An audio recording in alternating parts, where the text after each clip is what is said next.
ঘটনা সূত্রে ভিকটিমের কাছ থেকে আমরা যতটুকু জানতে পেরেছি, এই ভিকটিম তার সাথে জনৈক বাবু নামে পরিচয় হয় টিকটকের মাধ্যমে, সোশ্যাল মিডিয়ার, এবং এটা তার সাথে প্রথম পরিচয় হয় ফেব্রুয়ারি মাসের দিকে। তো পরবর্তীতে বাবুর সাথে বিভিন্ন কথাবার্তা এবং কাজের কথা বলার মাধ্যমে তারা জানতে পারে যে এই ভিকটিম পিরোজপুরের একটি বিউটি পার্লারে কাজ করতেন। তো তাকে ঢাকাতে এনে বিদেশে পাঠানো যাবে এবং সেখানে মাসে লক্ষাধিক টাকার অধিক বেতন, এই ধরনের প্রলোভন দেখিয়ে পিরোজপুর থেকে ঢাকায় নিয়ে আসা হয়। এবং ঢাকায় আনার পরে এই ভিকটিম তার আরেক খালাতো বোনকেও একই কায়দায় বলতে সেম প্রলোভনের পাল্লায় পড়ে দুজনেই বাবু, যাকে আমরা গ্রেফতার করেছি, তার মাধ্যমে এই চক্রের আপাতত আমরা যাকে লিডার ভাবছি আব্বাস, তার সাথে পরিচয় করিয়ে দেয়। এই আব্বাসের ব্যাপারে আমরা যতটুকু জানতে পেরেছি, সে মূলত এই ধরনের ভিকটিম যাদেরকে প্রলোভন দেখিয়ে নিয়ে আসা হতো তাদেরকে ভিসা, পাসপোর্ট এবং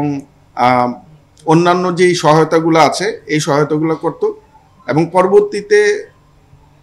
উত্তরাতে কিছু চাইনিজ সিন্ডিকেটের সাথে তাদের পরিচয় আছে, সেখানে এই মেয়েদেরকে নিয়ে যাওয়া হতো এবং পরিচয়ের মাধ্যমে একটা পর্বে তাদেরকে দুইটা ওয়েতে সাধারণত বিদেশ পাঠানো হতো। একটা হচ্ছে যে চাইনিজ নাগরিক কর্তৃক তাদেরকে এখানে বিবাহ করানো, এবং বিবাহের কিছু ছবি প্লাস সার্টিফিকেটও আমাদের কাছে আছে, যেটা আপনার পরবর্তীতে পেয়ে যাবেন। তো এর মাধ্যমে এটাকে লিগালাইজ করে এবং পরবর্তীতে চাইনিজ এম্বাসি থেকে তারা স্পাউস ভিসায় এই মেয়েদেরকে চায়নাতে নিয়ে যেত।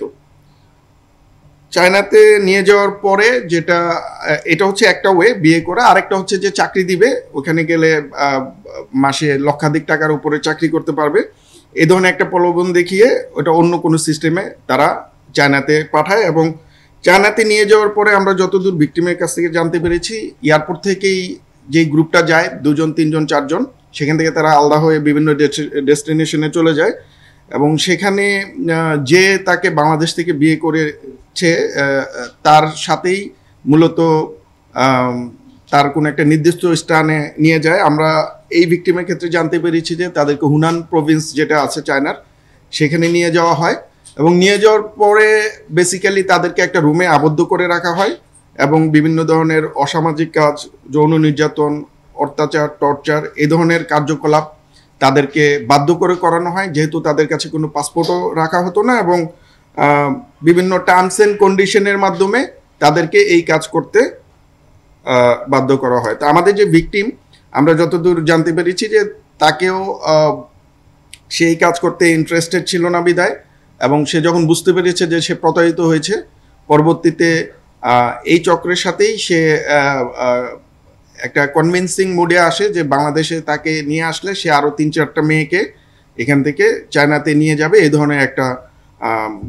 আন্ডারস্ট্যান্ডিং ওদের মাঝে হয়, এবং যার ফলে এই ভিকটিম দেশে আসে। বাট দেশে আসার পরে সে আর এই কাজে যেহেতু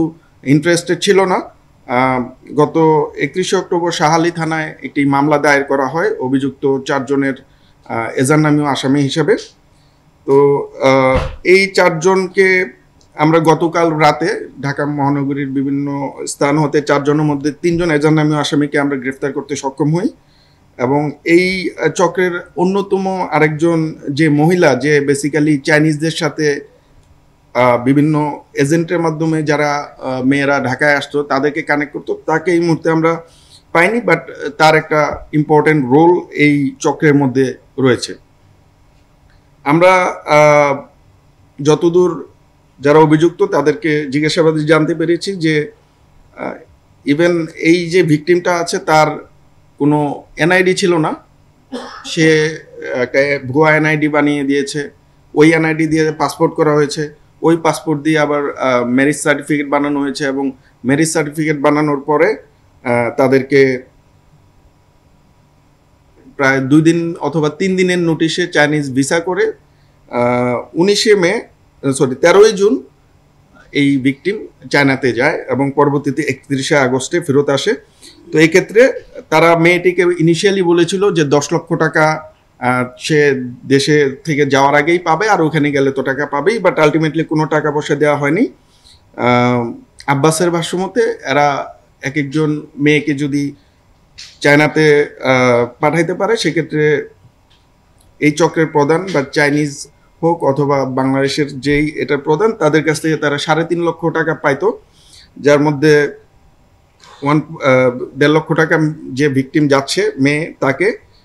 আর যে 1.5 লক্ষ টাকা যেই দালাল এই মেয়েকে বিভিন্ন জায়গা থেকে পাবনা, রাজশাহী যেখান থেকে আনুক তাকে, আর বাকি 50,000 টাকা ওরা বাকিরা ভাগাভাগি করে নিত। তো কোশ্চেনটা হচ্ছে যে এই চাইনিজ কানেকশনটা কিভাবে এস্টাবলিশড হলো, এটার ব্যাপারে আমরা যতদূর জানতে পেরেছি যে বাংলাদেশে বর্তমানে পদ্মা সেতুর যেই রেল লাইনের যেই কাজটা চলছে সেখানে, প্লাস হচ্ছে আমাদের এখানে পর্যাপ্ত পরিমাণে গার্মেন্টসে এখন অনেক চাইনিজ কাজ করে। তো তাদের লিঙ্ক আপেই এই কাজটা গত 7-8 বছর ধরে শুরু হয়, এবং এই 7-8 বছরে প্রায় অর্ধশতাধিক মেয়ে এই পন্থায় দেশ ত্যাগ করে অথবা দেশ থেকে তাদেরকে পাচার করা হয়। পাচার করার পরে বেসিক্যালি সবাই যাওয়ার পরে এইভাবে প্রতারিত হয়, এবং এই প্রতারণার মূল যেই